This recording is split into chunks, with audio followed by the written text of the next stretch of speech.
Shalom, damai sejahtera dari Tuhan kita Yesus Kristus menyertai kita semua. Bersyukur hari ini kembali Tuhan berikan kepada kita hari yang baru untuk kita boleh melakukan aktivitas kita, bahkan kita boleh untuk melakukan sesuatu hal yang memuliakan nama Tuhan, supaya pengenalan kita kepada Tuhan makin bertambah dan hidup kita ini makin menyenangkan hati Tuhan. Bapak Ibu Saudara, sebelum kita memulai hari ini, mari saya mengajak kita bersama-sama sejenak kita merenungkan sebagai firman Tuhan. Sebelumnya, marilah kita berdoa bersama. Bapa kami di dalam surga, kami bersyukur atas hari yang baru yang Tuhan berikan. Bersyukur untuk kesempatan yang Tuhan berikan kepada kami. Bersyukur untuk penyertaan Tuhan kepada hari kemarin. Dan hari ini Tuhan, kami ingin memulai dengan merenungkan sebagian firman Tuhan. Berkatilah waktu ini Tuhan, supaya firman Tuhan yang kami renungkan ini dapat kami ingat dan dapat kami lakukan dalam kehidupan kami. Terpujilah nama Tuhan. Di dalam nama Tuhan kami Yesus Kristus kami berdoa. Amin. Bapak Ibu Saudara, perenungan kita pada pagi hari ini akan diambil dari kitab Roma pasalnya yang ke-8 ayatnya yang ke-26 hingga ayatnya ke-27. Tema-tema ini yang kita bahas beberapa hari ini adalah tema-tema menjelang hari Pentakosta. Saudara, saya memberikan renungan pada hari ini yaitu rekan doa terbaik.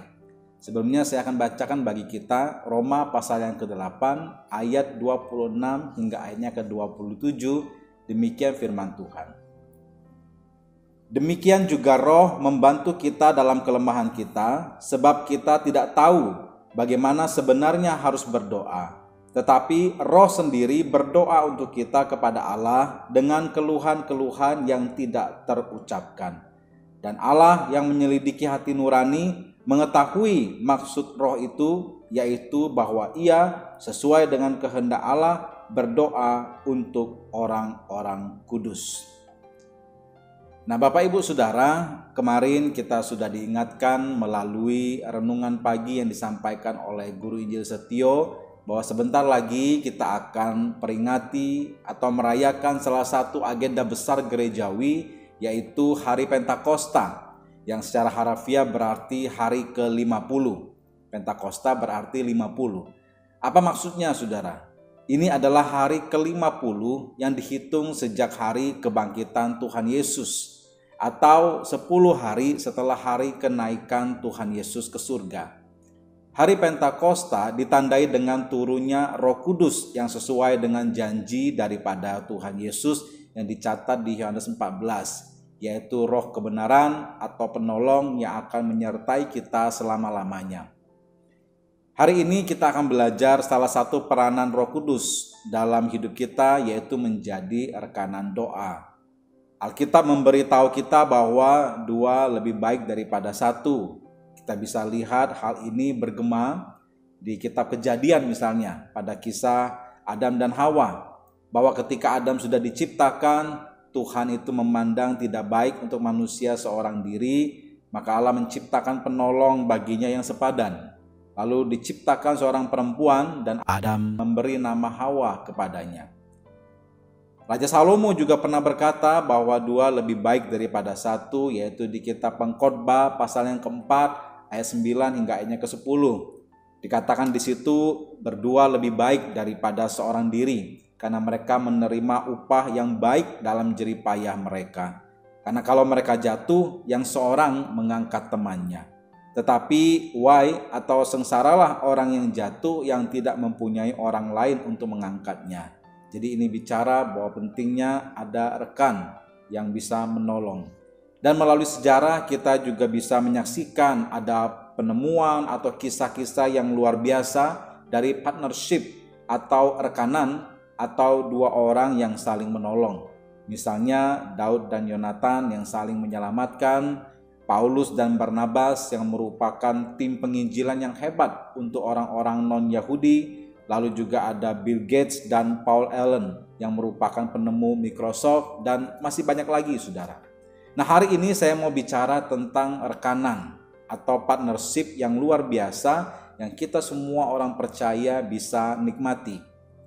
Ini adalah rekanan yang jika kita ikuti dapat mengubah bukan hanya hidup kita, tetapi juga atmosfer di sekeliling kita. Rekanan seperti apa itu?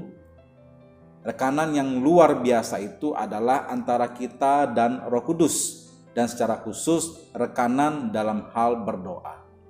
Saudaraku, rekan doa terbaik yang bisa kita miliki selama di dunia ini adalah Allah Roh Kudus. Saya percaya kita semua setuju bahwa salah satu keistimewaan terbesar yang dapat dinikmati dalam kehidupan setiap orang yang sudah lahir baru adalah dapat berkomunikasi dengan Tuhan semesta alam melalui doa. Saya percaya kita semua setuju bahwa salah satu pelayanan terbesar di mana setiap orang yang sudah lahir baru dapat terlibat dari muda sampai yang tua adalah menjadi prajurit doa bagi keluarga, teman, gereja, negara, dan dunia, karena doa itu sangat besar kuasanya. Tetapi saya percaya kita juga setuju bahwa ada masanya berdoa itu tidak selalu mudah, karena ketika kita berdoa sebetulnya kita sedang berperang dengan kedagingan kita, dengan godaan dunia, dan terlebih lagi dengan kuasa jahat. Maka itu terkadang kita bisa malas untuk berdoa atau berdoa ala kadarnya atau malah meremehkan kuasa doa. Saudara, bicara tentang Pentakosta itu sangat erat kaitannya dengan gereja mula-mula. Gereja mula-mula sangat mengerti betapa luar biasa kuasa doa. Gereja mula-mula bisa berkembang dan menyebar bukan karena mempunyai jemaat yang banyak atau keuangan yang kuat atau dukungan politik. Kita tahu gereja mula-mula itu tidak memiliki jumlah yang besar pada saat memulainya, karena itu berawal dari beberapa murid atau beberapa rasul yang kemudian berani untuk memberitakan Injil sehingga banyak orang akhirnya mau bertobat dan bergabung dengan mereka. Tidak juga dengan finansial yang kuat, karena kita tahu mereka itu saling membantu di mana yang mampu mereka menjual miliknya lalu membagi-bagikannya kepada saudara-saudara yang tidak mampu. Apalagi mempunyai kekuatan politik. Karena orang percaya di abad mula-mula itu hidup di bawah penganiayaan yang luar biasa. Gereja mula-mula bisa berkembang karena mereka belajar bagaimana untuk bersandar pada Roh Kudus yang sudah dikaruniakan kepada mereka. Mereka belajar bagaimana berekanan dalam doa dengan Roh Kudus. Mereka berdoa di dalam Roh. Dan sebagai hasilnya mereka bisa melihat orang yang bisa ditobatkan secara radikal, seperti Saulus yang menjadi Paulus. Mereka bisa melihat pintu penjara terbuka, ribuan orang datang untuk bertobat, dan seluruh jemaat hidupnya diubahkan. Sekali lagi, ini bukan karena mereka punya jumlah yang besar atau kekuatan finansial atau dukungan politik. Ini karena mereka berjalan dalam doa, ini karena mereka berekanan dalam doa dengan Roh Kudus dan dalam doanya bisa sejalan dengan kehendak sempurna dari Allah. Dari fakta ini saya ingin berbagi dua hal supaya kita bisa berekanan atau berpartner dengan Roh Kudus di dalam kehidupan doa kita. Yang pertama, saudara, adalah kita harus menyadari bahwa kita sangat membutuhkan Roh Kudus sebagai rekan doa kita. Berdoa bukanlah sesuatu yang asing lagi bagi kita. Kebanyakan dari kita pasti akan terus berdoa dan berdoa ketika kita sedang bergumul atau menghadapi masalah demi masalah.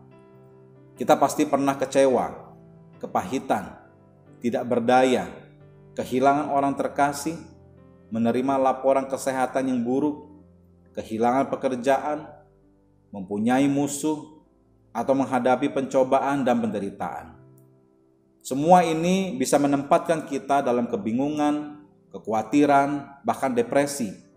Dan dalam waktu-waktu seperti itulah biasanya kita mencari Tuhan melalui doa. Maka itu ada yang namanya doa pelepasan, doa kesembuhan, doa rekonsiliasi, doa pengampunan, doa pertobatan, doa syukur, dan lain-lain. Pertanyaannya, di dalam masa-masa bergumul dan berdoa itu, apakah kita secara sadar memohon Roh Kudus untuk pertolongannya ketika kita berdoa?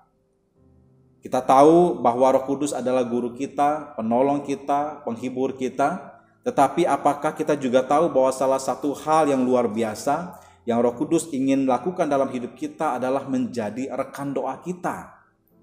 Sadarkah kita bahwa ketika kita sedang bergumul dalam doa untuk mengerti firman, atau ketika kita bergumul dalam doa melawan kedagingan, godaan dunia, dan melawan iblis, kita ini punya rekan doa terbaik di seantero alam semesta ini, yaitu Allah Roh Kudus. Jemaat gereja mula-mula mengerti kebenaran ini. Paulus juga mengerti kebenaran ini. Itulah mengapa Paulus membagikannya dengan kita dalam tulisan yang hari ini kita baca di Roma 8, 26 hingga 27. Gereja mula-mula tahu jika seorang jemaat ingin bertahan dan hidup bagi Tuhan di tengah situasi apapun, mereka perlu untuk bergantung dalam kehidupan doa mereka kepada Allah Roh Kudus. Dan kehidupan doa yang luar biasa dengan menjadi Roh Kudus itu sebagai rekan doa mereka. Yang kedua, saudara, kita harus mengizinkan Roh Kudus yang mengambil alih kehidupan doa kita. Manusia itu senang sekali memegang kendali atau menguasai sesuatu. Kita senang ketika bisa menguasai atau pegang kontrol atas keuangan kita, kesehatan kita, dan kehidupan kita. Dengan begini kita bisa pergi kemanapun dan bisa melakukan apapun yang kita inginkan. Tetapi terkadang kita menemukan diri kita tidak sedang pegang kendali. Sebagai contoh, pernahkah saudara mengalami mobil atau motor yang mogok di pagi hari misalnya, sehingga aktivitas kita terhambat?